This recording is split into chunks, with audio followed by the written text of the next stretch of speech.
আজকে বাঙালিদের কিছু করে দেখানোর সময় আছে। যে শাসক যে শোষণ করছে, সমগ্র মানুষ যদি জেগে ওঠে তাহলে সেই শাসক থাকতে পারে না। এটা পৃথিবীর ইতিহাসের নিয়ম। কোনো জিনিসই চেয়ে পাওয়া যায় না, ছিনিয়ে নিতে হয়। যার অধিকার তাকে লড়তে হবে। যার অধিকার তিনি নিজে যদি লড়তে না পারেন, শুধু পাইয়ে দেবো পাইয়ে দেবো পাইয়ে দেবো পাইয়ে দেবো, এটা ভাবলে তো চলবে না। ভয় ভয় ভয় কার থাকে? ভয় তারই থাকে যে নিজে ঠিক নয় স্যার। তা উনি নিজে ঠিক নয় বলে ওনার ভয় পাওয়ার কারণ আছে। কিন্তু কেউ যদি গণতান্ত্রিক অধিকার প্রয়োগ করতে যায় বা করে, তাতে আইনে কোনো বাধা আছে বলে আমি অন্তত মনে করি না। গণতান্ত্রিক অধিকারের কথা বলেছি। নতুন রাজ্যপালকে মুখ্যমন্ত্রী মমতা বন্দ্যোপাধ্যায়ের আমার মনে হয়েছে অনেক বেশি অপছন্দ। এই যে মমতা বন্দ্যোপাধ্যায় নতুন রাজ্যপালকে অপছন্দ করছে, তার পেছনে ডেফিনিট কোনো স্বার্থ আছে। বিনা স্বার্থে অপছন্দ করছেন, এটা কি ভাবা যায়? এটা তো কখনোই ভাবা যায় না। আমার অন্তত তাই মনে হয়। ধর্নাটা পুরো বেকার ধর্না, লোক হচ্ছে না, কিছু হচ্ছে না, ফ্লপ শো। তার মধ্যে আপনি দেখছেন যে ধর্না করতে গিয়ে এই পার্শ্ব শিক্ষকরা চলে আসছে তাদের দাবি জানাতে। স্বাভাবিক, মুখ্যমন্ত্রীর কাছে দাবি জানাতে যে কেউ যেতে পারে, উত্তর দিতে পারছেন। এটা হতে পারে না। বছরের পর বছর একই সরকার চলবে, চুরি চুরি চুরি চুরি, এ খুন, এ ধর্ষণ, এ সারাদিন চলতেই থাকছে, থামানো যাচ্ছে না। এই অধঃপতনটা বিগত 15 বছরে হয়েছে। এর আগে আপনি এই অধঃপতন দেখাতে পারেন। প্রচুর উন্নয়ন হয়েছে। আরে কি উন্নয়ন! আজকে আপনি পশ্চিমবাংলার রাজনীতিতে দেখুন, খারাপ শব্দ প্রয়োগ না করলে যেন চলছে না। মানে বাংলাটাকে এমনি যারা তৃণমূল করেন, তারা বাংলাটাকে বাংলা মনে করেন না, তারা তাদের সম্পত্তি মনে করেন। স্যার, 13ই মার্চ সংগ্রামী যৌথ মঞ্চের তরফ থেকে ডাকা যে ধর্মঘট, সেই ধর্মঘটের জন্য ইতিমধ্যে বিভিন্ন জায়গায় গিয়ে সংগ্রামী যৌথ মঞ্চের তরফ থেকে প্রচার করা হচ্ছে। এই ক্ষেত্রে দাঁড়িয়ে কতটা কি সাড়া পাওয়া যাবে, আম যে কর্মচারীরা আছে তাদের থেকে কতটা কি সাড়া পাওয়া যাবে বলে মনে করছেন? প্রথমত দেখুন, আমি আপনাকে একটা কথা বলি। গণতান্ত্রিক অধিকার প্রয়োগ করার কথা সমস্ত আইনেই বলা আছে। গণতান্ত্রিক অধিকার প্রয়োগ করা সংবিধান বহির্ভূত নয়। ভারতবর্ষে গণতান্ত্রিক অধিকার প্রয়োগ সমস্ত মানুষ করতে পারবে। তার কিছু রিজনেবল রেস্ট্রিকশন থাকতে পারে। গণতান্ত্রিক অধিকার প্রয়োগ করার সময় কিছু রিজনেবল রেস্ট্রিকশন যে কোনো মানুষের থাকতে পারে। কিন্তু কেউ যদি গণতান্ত্রিক অধিকার প্রয়োগ করতে যায় বা করে, তাতে আইনে কোনো বাধা আছে বলে আমি অন্তত মনে করি না। গণতান্ত্রিক অধিকারের কথা বলেছি প্রথম।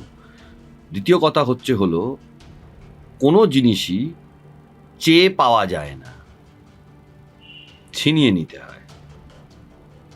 এটা স্পষ্টত যে পশ্চিমবঙ্গ সরকার, বর্তমান পরিচালিত পশ্চিমবঙ্গ সরকার, যে সরকার যারা পরিচালনা করছেন বর্তমানে, তারা কোনো কিছু মানেন না।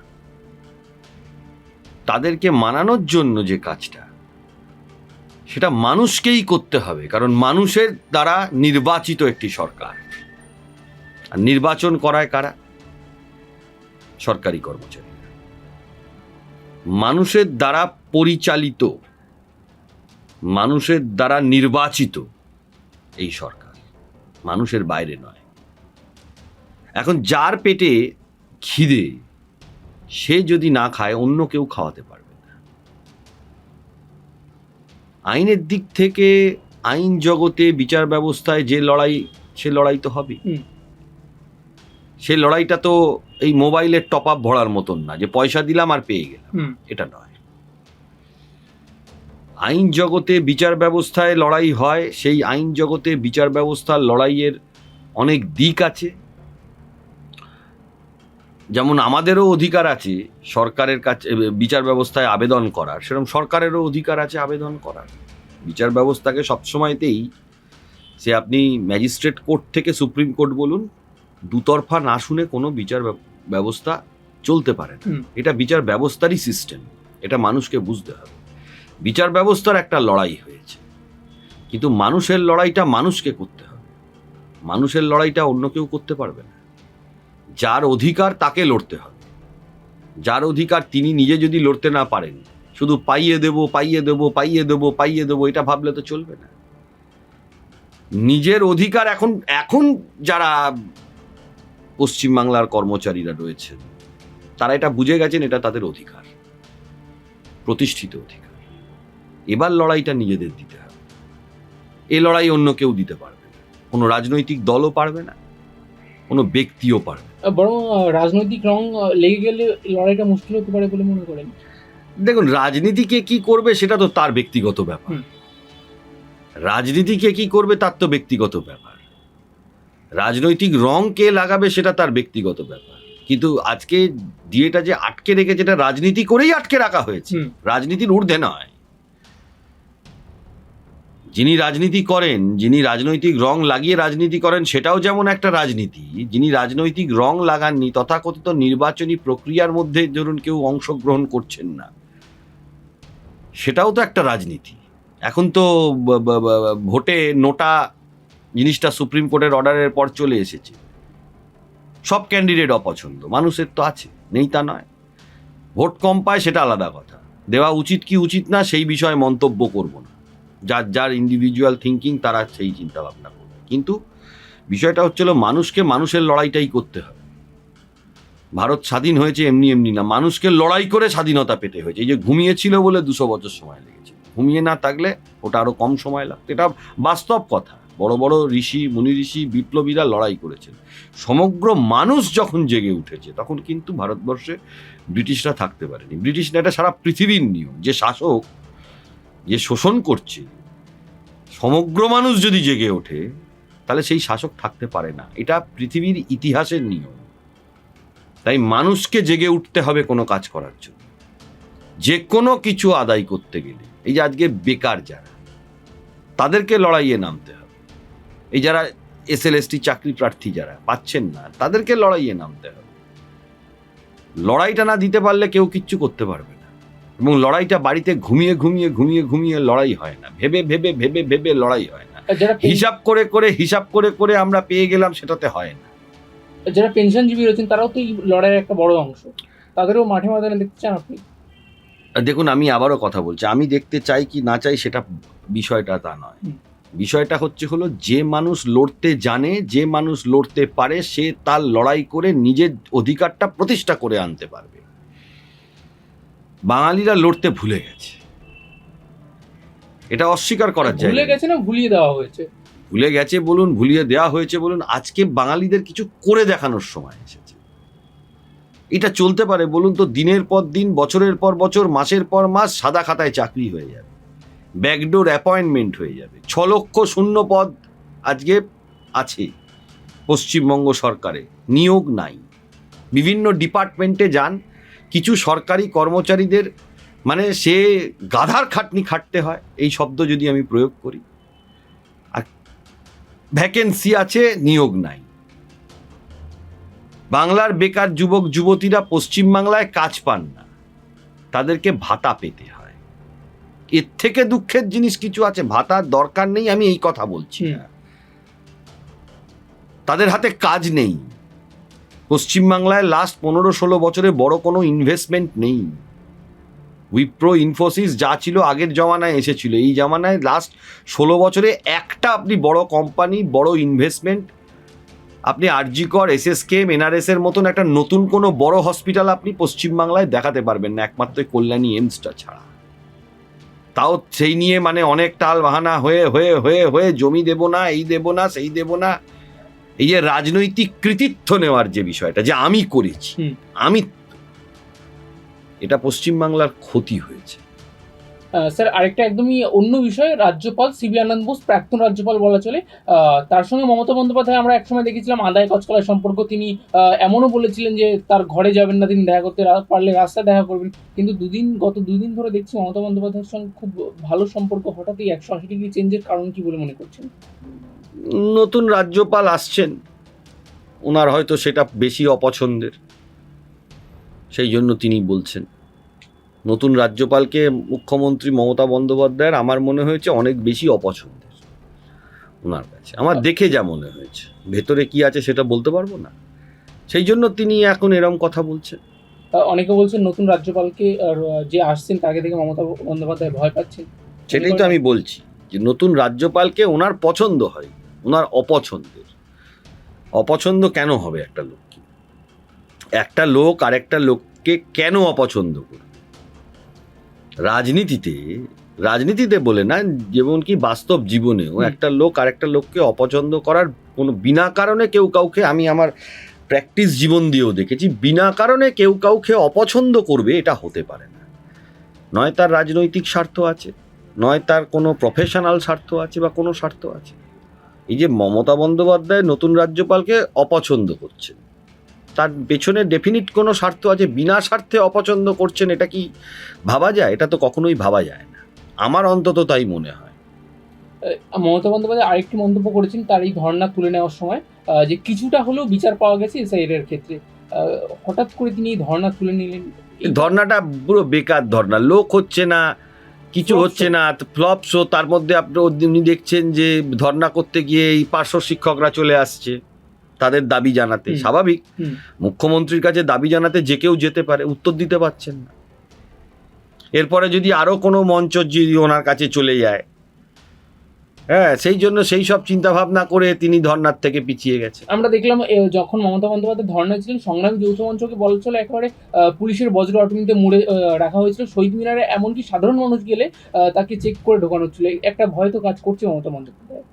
সংগ্রামী যৌথ মঞ্চকে করেছে, কিন্তু মুখ্যমন্ত্রী জানেন না সংগ্রামী যৌথ মঞ্চ, আমি যতদূর চিনি, তারা কোনো ভুলভাল বা বেআইনি কাজ করে না। তাদের যারা আছেন, একজন নিয়ে তো সংগ্রামী যৌথ মঞ্চ না, প্রচুর মানুষ নিয়ে সংগ্রামী যৌথ মঞ্চ। শুধু সরকারি কর্মচারী না, ওখানে কন্ট্রাকচুয়ালরা রয়েছেন, ওখানে বেকাররা রয়েছেন, সবাইকে নিয়ে এটা প্রয়াস যাতে করে মানুষের অস্তিত্ব বজায় থাকে, মানুষের অধিকার নিয়ে যেন মানুষ লড়াই করতে পারে। এটা আমি বুঝি, তাদের সাথে তাদের নেতৃত্বের সাথে কথা বলে আমি যতটা বুঝছি। এমন এমন কাজ করে যেটা মিডিয়ায় প্রকাশ্যে আসে না। বন্যা দুর্গতদের সাহায্য দেয় সংগ্রামী যৌথ মঞ্চ, কোনোদিন প্রকাশ্যে এসেছে? আসেনি।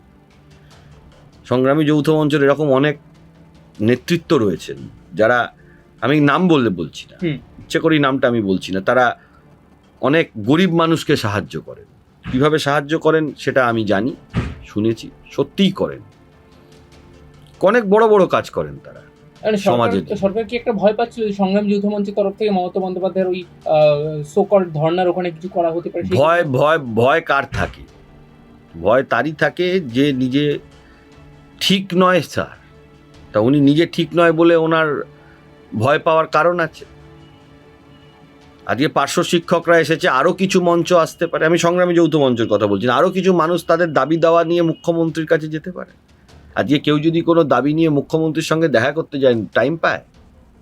আপনার মনে হয় এরা রাজ্যের মুখ্যমন্ত্রী, রাজ্যের সরকার, মানুষের দ্বারা নির্বাচিত সরকার, ওনার তো বলা উচিত পশ্চিমবাংলার নির্বাচন যে এইখানে সাদা খাতায় চাকরি হয়েছে, এটা বন্ধ হবে। একবারও বলতে শুনেছেন মুখ্যমন্ত্রীকে?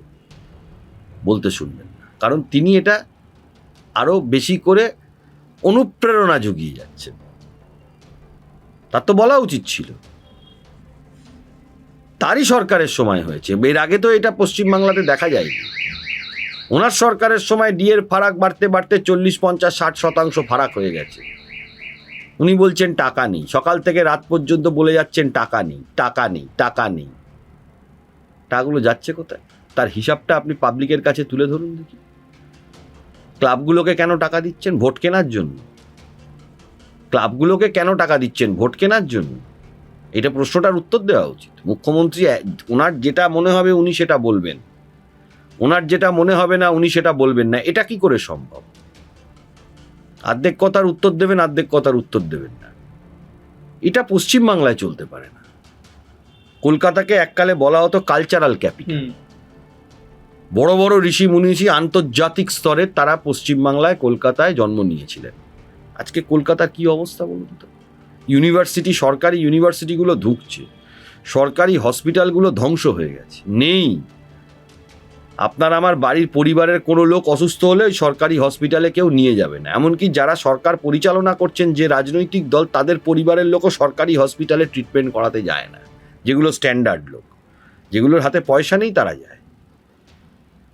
তো সেই জায়গায় আজকে পশ্চিমবাংলা চলে গেছে। শিক্ষা ব্যবস্থা শেষ, স্বাস্থ্য ব্যবস্থা শেষ, ইন্ডাস্ট্রি শেষ, চাকরি নেই। এই জায়গায় পশ্চিমবাংলা পৌঁছে গেছে।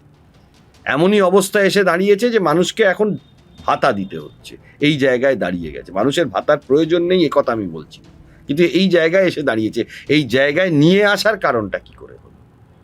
এবং এই অধঃপতনটা বিগত 15 বছরে হয়েছে। এর আগে আপনি এই অধঃপতন দেখাতে পারবেন? এই জায়গায় আসার কারণ বড় বড় কথা বলে যাচ্ছেন যে প্রচুর উন্নয়ন হয়েছে। আরে কি উন্নয়ন হয়েছে দেখাতে হবে তো, যে দ্বিতীয় হুগলি সেতু, তৃতীয় চতুর্থ হুগলি সেতু হয়েছে, দেখাতে পারবেন না। বিধাননগর হয়েছে, ডক্টর বিধানচন্দ্র রায়ের প্ল্যানিং ছিল, জ্যোতিবাবু ইমপ্লিমেন্টেশন করেছেন এবং জ্যোতিবাবু ওটা বিধাননগর নাম দিয়েছেন। আমি রাজনীতির কথা বলছি না, দেখাতে হবে তো কাজটা কি হয়েছে। বিধাননগরের পর আরেকটা নগর হয়েছে, দেখাতে পারবেন না। সেক্টর 5 করেছেন বুদ্ধদেব ভট্টাচার্য। আমি রাজনীতির কথা বলছি না, অনেক বামপন্থী বিরোধী লোকও এটা স্বীকার করে, অকপটে স্বীকার করে যে না, উনি সেক্টর 5টা করেছেন। রাজারহাট হয়েছে, রানীহাট হয়নি। আপনি দেখাতে পারবেন না যে একটা উন্নয়ন মানে যে উন্নয়নের মাধ্যমে কম করে 1 লক্ষর ওপর লোক পার ডে বেনিফিটেড হয়েছে। ক্যালকাটায় মেট্রো হয়েছে, কৃতিত্ব নিতেই পারেন। তার কাছে তো উন্নয়ন মানে স্যার এই দুর্গাঙ্গন, যেখানে তিনি বলেন যে লোকে ইনকামের একটা সোর্স পাবে। দেখুন না, আমি একটা কথা মনে করি যে উৎসবের প্রয়োজন আছে, নইলে মানুষ চলতে পারে না, সারা পৃথিবীতে এটা নিয়ম। কিন্তু উৎসবের বেসিসে একটা জাতি উন্নতি করতে পারে না। একটা জাতিকে উন্নতি করার জন্য একটা জাতির জন্য বড় কাজ করতে লাগে, যেটা ওনার কোনো পরিকল্পনাও পর্যন্ত নেই। শুধু চুরি চুরি চুরি, যেদিকে তাকাবেন চুরি। এটা ছিল পশ্চিমবাংলায়, অন্য রাজ্যে ছিল চুরির পরিকল্পনা আছে। দেখুন, যাদের সাথে আমি মেলামেশা করেছি, তৃণমূলের যারা নেতৃত্ব দেখেছি, তাদের মধ্যে কেউই কিন্তু সঠিক মানের লোক, গুণগত মানের লোক বলে আমার অন্তত মনে হয় না। ভোট রাজনীতিটা বাদ দিয়ে তারা অন্য সব কিছু, এই একটা জিনিসই তারা বোঝেন, ভোট রাজনীতি, আর কিচ্ছু বোঝেন না। এই ভোটের রাজনীতিতেই তাদেরকে পরাস্ত করতে হবে। আপনি একটা জিনিস চিন্তা করে দেখতে হবে, আজকে পশ্চিমবাংলাতে যখন 2 রাজনৈতিক দলের মধ্যে বাক্য বিনিময় হয়, একটা শিষ্টাচার মেনটেন হয়। আজকে আপনি পশ্চিমবাংলার রাজনীতিতে দেখুন, খারাপ শব্দ প্রয়োগ না করলে যেন চলছে না। এটা শুরু করলো কে? যত খারাপ শব্দ প্রয়োগ করছে তত মানুষের মধ্যে জিনিসটাকে ছড়ানো হচ্ছে, প্রয়োগ করিয়ে করিয়ে ছড়ানো হচ্ছে। এটা একটা কালচারে পরিণত হয়ে গেছে। দেখে নেবো, মেরে দেবো, অমুক করে দেবো, পিটিয়ে দেবো, আঙুল কেটে দিতাম যদি তিনি। এই যে কালচারটা, এই কালচারটা কিন্তু খুব খারাপ দিকে চলে যাচ্ছে। এ কিন্তু রুখতে পারবে না এরপরে। পুলিশ প্রশাসন দিয়েও কিন্তু এই কালচারটাকে রোখানো যাবে না, কারণ পুলিশের হাত বাঁধা। পুলিশ কি করবে? আমি তো অনেক পুলিশ অফিসার, সিনিয়র IPS অফিসারদের সাথে কথা বলেছি। কি করবে তারা? কিছু করার নেই। তারা সরকারের বিরুদ্ধে কতটা অ্যাকশন নেবে? কিছু অফিসার আছে খুব সুকৌশলে, খুব বুদ্ধি করে তারা অনেক কাজ করে, এটা আমি নিজের চোখে দেখেছি, এটা অস্বীকার করার কোনো জায়গা নেই। কিন্তু সবটা তো পুলিশের দ্বারা করা সম্ভব নেই। এই কালচারটা যখন ডেভেলপ হতে হতে হতে হতে একটা জায়গায় পৌঁছে যাবে, এই জিনিস পশ্চিমবাংলায় রোখা যাবে না যেদিকে যাচ্ছে। অনুব্রত মণ্ডল যে ভাষায় একজন পুলিশ অফিসারকেই বলছেন, এই কথাটা আপনি চালাতে পারবেন না আপনার এখানে। এবং এটা যদি কন্টিনিউ হতে থাকে, এর পরিণাম কি হবে পশ্চিমবাংলাতে? মানে বাংলাটাকে এমনি যারা তৃণমূল করেন, তারা বাংলাটাকে বাংলা মনে করেন না, তারা তাদের সম্পত্তি মনে করেন। বাংলাকে মনে করেন এটা ভারতবর্ষের অঙ্গ নয়। শুধু তারা বোঝেন ভোট আর রাজনীতি। এই ভোট আর রাজনীতিতেই তাদেরকে পরাস্ত করতে হবে, এই অঙ্গীকার মানুষের আসা উচিত। আমি অন্তত মনে করি, যারা যে কোনো গণতান্ত্রিক প্রক্রিয়ায় আন্দোলন করছেন বা করবেন, করুন, কিন্তু টার্গেট এটা নিতে হবে যে গণতান্ত্রিক প্রক্রিয়াতেই এই সরকারকে পরিবর্তন করাটা প্রয়োজন হয়ে পড়েছে আজকে পশ্চিমবাংলাতে। এটা হতে পারে না বছরের পর বছর একই সরকার চলবে, চুরি চুরি চুরি চুরি, এ খুন, এ ধর্ষণ, এ সারাদিন চলতেই থাকছে, থামানো যাচ্ছে না। 2021 সালে নির্বাচনের পরে কি হয়েছিল পশ্চিমবাংলাতে? জেনোসাইড হয়েছিল। এ অস্বীকার করতে পারবে? যেসব পরিবারগুলো আজকে এফেক্টেড হয়েছে, যিনি মুখ্যমন্ত্রী হবেন তার দলের দোষ থাকলেও তার উঠে দাঁড়িয়ে বলা উচিত ছিল না যেটা অন্যায় হয়েছে? অনেক মুখ্যমন্ত্রীকে আমরা বলতে শুনেছি, আমি কোনো নাম বলছি না কোনো ইয়েতে। কিন্তু এটা নিয়ে লড়াই না করতে পারলে আগামী দিনে পশ্চিমবাংলার ক্ষতি বলে অন্তত আমি মনে করি।